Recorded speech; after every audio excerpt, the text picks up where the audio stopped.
저는 후보들도 매우 중요하지만 당도 중요하다고 봅니다. 예.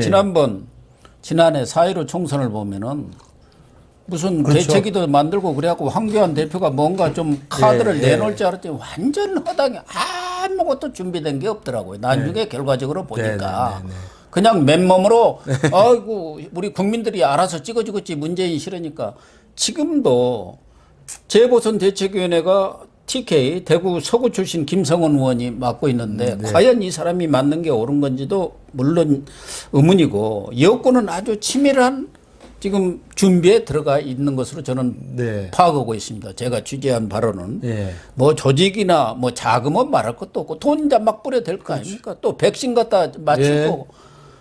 더군다나 이 서울시장 박원순이가 할 때 협동조합을 수백 개 만들었어요. 거기에다가 시민단체 또 수백 개 지원해. 그게 다 조직입니다. 선거를 위한 조직이에요. 그런데 뭐 국민의힘이 뭐 그런 게 있습니까? 사실은 재보선이기 때문에 투표율도 낮아요. 결국 이런 조직을 통해서 투표장으로 끌고 나와야 하는데, 지금 단일화 외에 당 차원에서 과연 필승 전략을 세우고 있는지 저는 거의 없다고 보는 입장이에요. 과거의 예를 보면은. 맞습니다. 그러니까 지금 뭐 공관위가 구성에 대해서 공관위가 지금 경선 과정을 관리하는 것 외에는 당 차원에서 이번 4.7 재보선 그 서울시장하고 부산시장인데 이걸 담당할 수 있는 전권을 가진 지금 위원회가 지금 없어요, 사실은. 아니 없고. 지난번에 뭐 김성훈이로 했잖아요. 아니, 유일로 하려다가 근데 사실 안 그게 돼가지고. 전권을 가지고 보통의 선대위처럼 당에서 전폭적 지지를 해서 하는 게 아니라 사실은 그냥 그 보궐선거를 위해서 만들어진 위원회 정도라고 보시면 될 것 같고요. 그러니까 더욱더 힘이 없죠. 더욱더 힘이 없고. 그래서 저는 말씀하신 것처럼 이 경선이 좀 이번 정리가 되면 투트랙으로 경선은 경선대로 가고 또 단일화는 단일화대로 전략을 짜서 대비를 하고, 상관없이 이 야당이 서울시장과 부산시장 승리를 위해서 당 차원에서 어떤 준비를 해야 되고 어떤 노력들을 기울여야 되고 어떤 내용들을 가지고 있어야 되는지를 미리 준비를 해놔야 되는데 이 부분은 사실 제가 봤을 때 눈에 보이진 않아요. 그러니까 이 부분은 제가 볼 때, 제가 오늘 박사님 뵀으니까 그 김종인 위원장한테 이야기를 해서 다시 한번 새롭게 힘 있는, 그리고 힘 있고 정권을 가지고 전략적 마인드가 가능한, 실제로 선거를 진두지휘할 수 있는 그런 선대위를 빨리 꾸리는 게 좋을 것 같습니다. 고영희 씨가 그러더라고. 가서 김정인 위원장한테 얘기 좀 해주세요. 그런데 사실은 김종인 위원장도 이해찬한테 한 번 떨어지고 그 후로는 지역선거를 안 했어요. 그때만 해도 민정당 시절입니다. 그냥 하는 선거. 그러니까 지역에서 이렇게 절실하게 뛰어본 적이 없어요. 비례대표만 5번 오는 분 아닙니까? 그러니까 이렇게 하고 있어요. 제가 보더라도 정말 지금 치밀하게 세우고 여러 가지 A 프레임, B 프레임, C 프레임까지 만들어 놓고 단일화가 될 수도 있고 안 될 수도 있어요. 안철수가 지겠다고 하면 단일화 할 것 같습니까? 낮아빠질 가능성도 있어요. 여러 가지 대안들이 지금 마련돼야 하는데 그런 부분들이 거의 손을 놓고 있는 거 아닌가 하는 생각이 들어서 참 안타깝습니다. 결국은 반드시 서울시장 선거에서 패한다면은 당은 해체돼야 합니다. 존재할 가치가 없어요.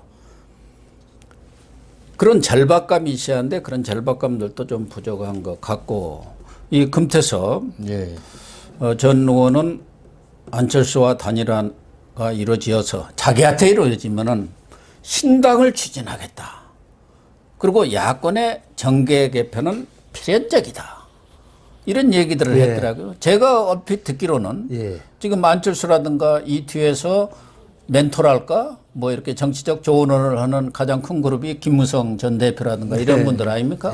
이런 분들은 지금 금태섭, 안철수 또 윤석열까지 묶어가지고 새로운 정치 조직을 정치 체제를 만들어야만이 대선에서 이긴다. 그런 생각들을 갖고 있는 것으로 제가 얼핏 들었어요. 현재 국민의힘 가지고는 어렵지 않. 그래서 정계 개편을 통해서 끌고 가야만이 내년 대선에서 이길 수 있다. 그런 생각들을 가지고 있는 것 같아요. 맞습니다. 그게 저도 좀 그 부분이 지금은 이제 보궐선거에 집중이 돼서 그 이야기만 하지만 사실은 더 큰 문제는 보궐선거 그 다음입니다. 그렇죠. 그 다음에 여권도 지금 뭐 대선 주자가 사실은 깜깜이고 오리무중이고 지금 뭐 불확실성이 커지지만 야권은 보이지도 않잖아요. 아예 보이지도 않는 상황이기 때문에. 뭐 완전 외주 정당 아닙니까? 그러니까 그래서 이게 보궐선거에서 이기면 이기는 대로 지면 지는 대로 보궐선거 이후의 정계 개편은 금태섭 의원이 말한 것처럼 이건 피해갈 수 없는 이건 당연한 규결입니다. 이게 야권 재편은 저는 당연하게 피해갈 수 없는 수순인데 그 야권 재편을 놓고 누가 주도하느냐의 싸움인 거죠. 예, 그렇죠. 그 주도권 싸움을 안철수 후보는 안철수 후보대로 단일화를 해서 시장을 먹고 난 다음에 그 동력으로 내가 그 야권을 재편을 하겠다라는 뭐 대권은 안 가더라도 충분히 할 수 있는 거니까. 그리고 김종인 대표대로 국민의힘이 오히려 단일화를 이기고 본선에서 이겨서 국민의힘 중심의 야권 재편을 하겠다는 생각이 있는 거고 또 아니면 금태섭은 금태섭 후보대로 또 그 당 밖에 제3지대에 있는 또 몇몇 인사들이 있지 않습니까? 예. 이 사람들하고 힘을 합쳐서 중도층까지 아우르는 또 다른 새로운 야권 정당을 필요하다. 신생 정당이 필요하다. 이런 생각들을 하고 있기 때문에 사실 다들 지금 계산은 다 있습니다. 있고 저도 뭐 들은 게 있지만 말씀드리기 좀 그렇지만 어쨌든 4월 7일 날 이후에 서울시장, 부산시장 선거의 승패 여부와 상관없이 야권 재편은 필수적인 수순이다. 그렇게 봐야겠죠. 그럼요. 그리고 야권 재편의 주도권 다툼이 바로 지금 단일화 다툼으로 사실은 투영되어 있는 거고요. 예, 그래서 사실은 어떤 경우로 진행될지는 봐야 되겠습니다만 저는 그 과정에서 한 가지만 말씀드리면 윤석열 변수가 사실은 아마 더 잘 아시지만 대통령 선거 1년여밖에 안 남았는데 1년여 남은 대통령 선거 야권에 이렇게 아무도 없는 깜깜이 선거는 제가 볼 때 정말 처음이에요. 처음이에요. 이게 뭡니까? 당 밖에 윤석열이라는 사람만 그것도 현직 검찰총장이 있는 상황이고 문재인 정부의 검찰총장 아닙니까? 당 안에는 아무도 없는 물론 유승민, 원희룡 두 분이 들으시면 섭섭하시겠지만 어쨌든 지지도가 낮게 나오니까 그렇다고 한다면 이 상황을 어떻게 돌파할 것이냐. 저는 그래서 제 개인적인 생각이고 저도 그냥 언젠가 아이디 참사 한번 이야기를 하고 싶은데 윤석열 총장이 저는 7월까지 버티는 건 무식한 일이라고 생각합니다.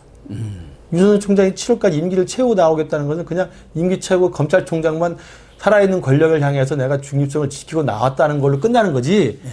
대선이나 대통령 후보로서의 윤석열 총장 정치인으로서 자기가 하겠다는 생각은 접어야 됩니다. 제가 볼 때 7월까지 자리를 지킨다면.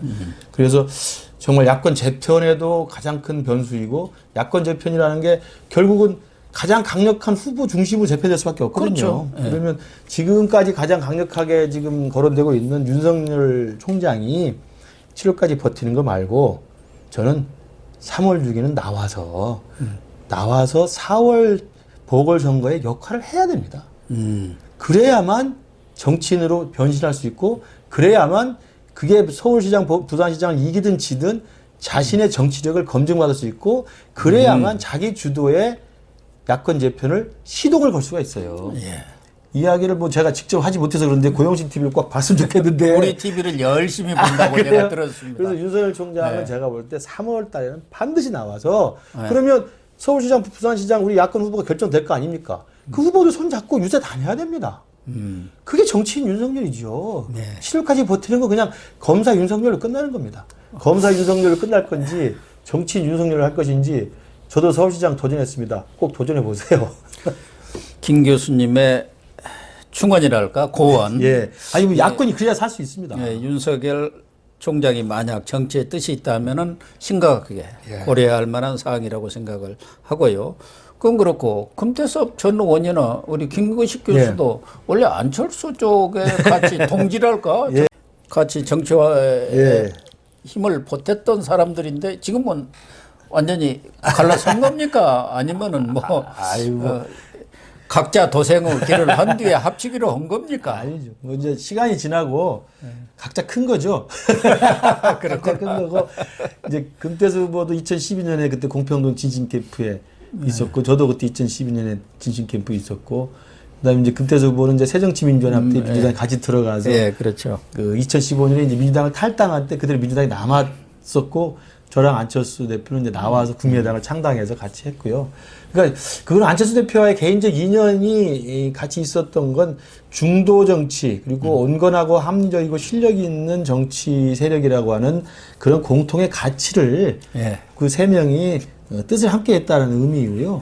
그렇지만 지금에 와서는 이제 뭐 이런 말씀 드리긴 좀 그렇지만 안철수 후보도 10년 전 인물이잖아요. 예. 그리고 그 아까 말씀드린 비호감도와 피로감이 쌓이는 것도 바로 그러한 그 장강의 흐름이라는 게 있습니다. 예. 장강의 흐름에서는 안철수 대표가 지금 갖고 있는 여전히 또 정치적인 자산이 있긴 합니다만 아까 말씀드린 그때 그 사람들 구도 속에서 양강 구도에서도 흔들리는 만약에 지지도가 된다는 것은 바로 그러한 우려가 이제 드러나는 거거든요. 그런 면에서 이제 금태섭 후보나 저나 비슷한 입장인데 중도 정치의 가치를 공유한다 하더라도 사람이 교체되고 예. 새로운 피가 좀 수혈되고 새로운 실력 있는 사람이 또 많이 나올 수 있도록 자리를 막 열어주는 것이 저는 정치 발전을 위해서 필요하다고 보고 그런 면에서 저와 금태섭 후보는 안철수 대표와 뜻을 같이 하지만 언제든지 경쟁할 수 있는 그러면서 중도 정치와 이 실력 있는 중도 보수 야당의 혁신을 위해서 기여할 수 있는 그런 좀 그 불쏘시가 돼야 되겠다 이런 생각이죠.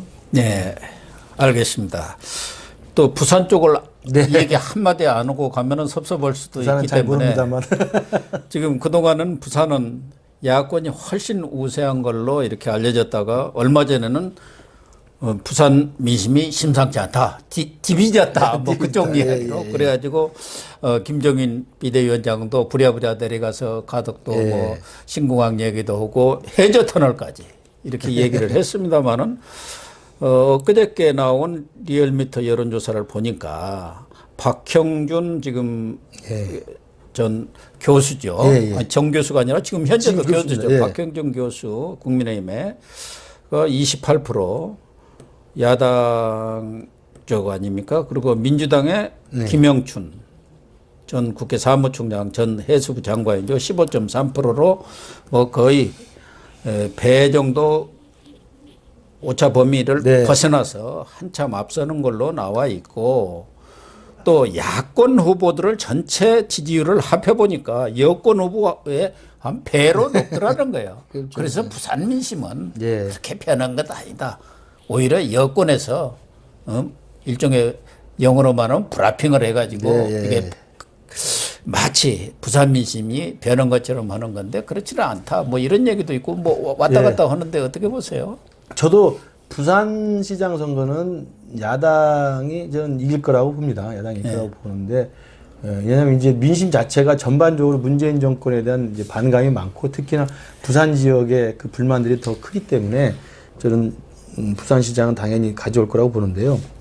관건은 이제 우리 당의 경선 과정이죠. 우리 당의 경선 과정이 계속 표를 깎아먹는 경선 과정이 되면 안 되고 네거티브가 심하다. 경선 과정이 더욱더 표를 모아가는 경선 과정이 돼야 되는데 서로 뭐 지금 이제 후보만 되면은 부산시장 먹는다 해갖고 같은 당내에서 총질을 마구 해야 된다고. 왜냐하면 후보만 되면 무조건 이긴다 생각하기 때문에 어떻게 해서도 후보가 되려고 이제 너무 이제 치열한 좀 그 경쟁이 붙은 것 같아요. 그래서 이제 특정 후보에 대한 네거티브도 굉장히 정도가 심하고 또 하나는 지금 4강 진출이 확정이 됐습니다만 4강 진출하니까 앞서가는 박형준 빼고 3명이 단일화하자는 움직임도 생기고 있는 거 아니겠습니까? 이현주, 박민식, 박성훈.